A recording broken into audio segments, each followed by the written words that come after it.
បាទគ្រប់ជំរាបសួរបងប្អូននេះគឺជាប្រាសាទជោមក្នុងគ្រប់ប្រាសាទព្រះពិធុក្រោយជួសជុលឃើញថាស្អាតមែនតែន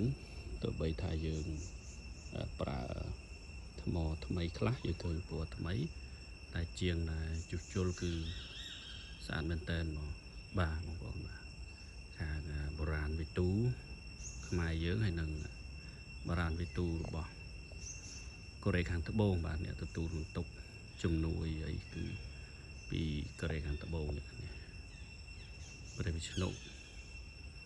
គង់លើបក្សីគ្រុឌដែលជាយានជំនិះរបស់ព្រះអង្គនៅហៅជាងខាងលិចបងប្អូននៅហៅជាងខាងលិច